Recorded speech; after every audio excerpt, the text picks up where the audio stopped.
Dans quelques jours va sortir le Théorème d'Archimède. Petit budget, pas de star, mais un excellent film touchant et réaliste. Pour vous faire partager notre enthousiasme, voici une interview de Mehdi Charef, auteur et réalisateur du Théorème d'Archimède. Mehdi Charef, le Théorème d'Archimède est ton premier film tiré d'un roman dont tu es l'auteur. Je sais que tu as travaillé une dizaine d'années comme affûteur dans une usine. Comment en es-tu venu à écrire un bouquin et en général, que représente l'écriture pour toi ? Non, j'ai écrit parce que j'avais envie de faire autre chose. D'abord parce que j'ai toujours eu envie de raconter des histoires. Ça me vient un peu de ma mère qui nous racontait toujours des histoires quand on était môme. Et surtout, je me suis mis à écrire le jour où j'ai un peu, désenchanté. Nos pères étaient manœuvres. Moi, j'ai refusé. C'était le refus parce que je voulais pas faire ce métier. J'avais pas envie de faire ça. C'est pour ça que je me suis mis à écrire. À ton avis, qu'est-ce qui a amené Costa Gavras à te prendre comme metteur en scène ? Parce qu'on a longuement discuté. On a longuement discuté ensemble. Il me posait des questions, il se demandait comment que je voyais telle ou telle scène. Et puis j'expliquais, je disais comment je voyais telle ou telle scène. Alors, je crois que c'est ça qui a convaincu Costa que, j'avais le truc dans la tête, quoi. J'avais tout aussi bien les repérages, les personnages, j'avais tout en tête, quoi. C'est quand même un scénario que j'ai traîné pendant des années dans ma poche. Est-ce que tu peux nous résumer le sujet du film ? Le sujet du film, c'est une chronique dans une cité HLM. Et on a deux personnages qui sont deux adolescents, un français et un d'origine maghrébine, qu'on suit et qui nous font découvrir la cité et puis les gens qui l'habitent. On dit ce milieu-là est infernal et pourtant il y a des gens qui vivent, qui survivent. Mais c'est parce que s'ils continuent à vivre et survivre, c'est parce qu'il y a beaucoup de tendresse. Parce que moi je pense que depuis assez longtemps, quand on parle d'immigration, du racisme en France, on parle surtout de ce qui sépare les deux communautés. Par exemple, soit sur les coutumes, soit sur tas de choses. Mais on parle pas assez souvent de ce qui les rapproche. Et surtout, moi j'ai voulu, par ce film, dire qu'il était possible de vivre ensemble. Parce qu'en allant les uns chez les autres, j'ai voulu montrer qu'on avait les mêmes problèmes, les mêmes emmerdes, les mêmes soucis, pour aboutir à ce qu'on pourrait titrer vivre ensemble. Papier, tu me prends pour un arabe ? Je t'ai déjà dit que je voulais pas comme tutoie. T'as envie que ça finisse mal ? Patrick Fontaine, 23-7-65. Cité des fleurs. Les deux héros du film, Pat et Madji, marchent souvent ensemble et sans but.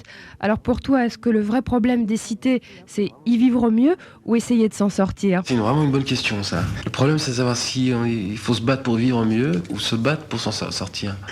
Question qu'on m'a jamais posée. Ouais, c'est vrai qu'il marche tout le temps. C'est vrai, moi, je marchais tout le temps. Je marchais tout le temps et la preuve, je te rends compte, c'est parce que j'ai voulu m'en sortir. Et je crois que j'ai voulu un peu qu'il soit comme ça. Moi, j'ai vécu longtemps dans ce milieu. Et c'est pas les hommes qui tiennent le coup, c'est les hommes se foutent le camp. C'est-à-dire que dès qu'il y a un problème de survie, les hommes foutent le camp, ils préfèrent aller vivre ailleurs. Et c'est les femmes qui tiennent la baraque, quoi. C'est que toute sa tendresse vient des femmes. Les femmes sont beaucoup plus solides et beaucoup plus actives. Je comprends pas ce que tu dis. Comprends pas. Fatigué, moi. Jambes malades. Toujours travailler, toi tu dors. Fainéant, voyou. Comment tu as choisi les deux rôles principaux du Théorème d'Archimède, c'est-à-dire Pat et Madji ? Kader, je l'avais découvert au théâtre et Rémi est venu par une annonce. Qui est parue dans un journal. Il y avait énormément de jeunes, quoi, et j'ai choisi ces deux-là. C'était pas des grandes gueules, c'est pas des grandes gueules dans la vie. Rémi et Kader, c'est plutôt des gens discrets. Et c'était un peu comme ça qu'était Pat et qu'était Madji, quoi. C'était tout dans le regard, comme on dit, quoi. Dans les gestes, dans le regard, c'est ce qui m'intéressait. Quel a été le rôle de Costa Gavras pendant le tournage ? Tourné pendant une semaine et puis quand il venait au rush, et disons il était content, quoi, ça lui a plu. Il était satisfait. Et pour moi ça a été une grande satisfaction parce que il avait eu confiance en moi et puis j'ai vu que ça lui plaisait. Ça m'a permis de bosser encore mieux et puis encore bien parce que j'étais à l'aise, quoi. Alors est-ce qu'il a essayé de te faire profiter de son expérience sur le film ou alors il t'a laissé complètement libre ? Moi j'étais complètement libre, ouais. J'étais complètement libre, j'ai énormément discuté avec lui avant. Mais il m'a laissé complètement libre sur le tournage. Ouais. Dans le film, il n'y a aucun slogan raciste ou antiraciste. C'est un choix ? Vraiment mettre le maximum de pudeur, tu vois. Pas que des gens se rencontrent et qu'ils disent sale bougnoul, sale français.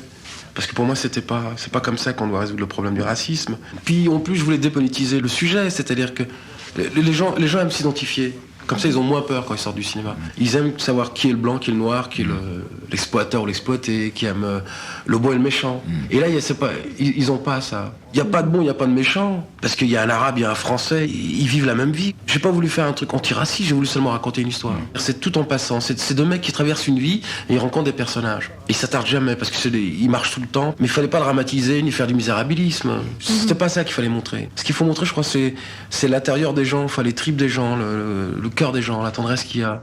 T'as pas une clope ? Si, la dernière. Tiens, je vais aller voir ma mère. Elle aura bien une pièce à me donner. Elle met la gueule tout le temps. Ah, la mienne aussi. Surtout depuis que ma sœur est bosse, elle. Je passe pour un feignant. Et ton père, t'as des nouvelles? Non, ni de lui ni de la voisine. Est-ce qu'il bosse toujours aussi bien? Le théorème d'Archimède a obtenu le prix Jean Vigo 1985. Alors, quelle a été ta réaction? Tiens, on m'a fait une place dans le cinéma français. Comme si je disais, on nous a fait une place à tous les immigrés, tu vois. On m'a accepté dans une famille qui est le cinéma français. Ça veut dire qu'on peut aussi accepter toutes les communautés, quelle que soit la discipline où ils sont. Merci Mehdi Charef et surtout bonne chance au théorème d'Archimède. Un grand film à découvrir absolument, le théorème d'Archimède, le film préféré de Cinélook.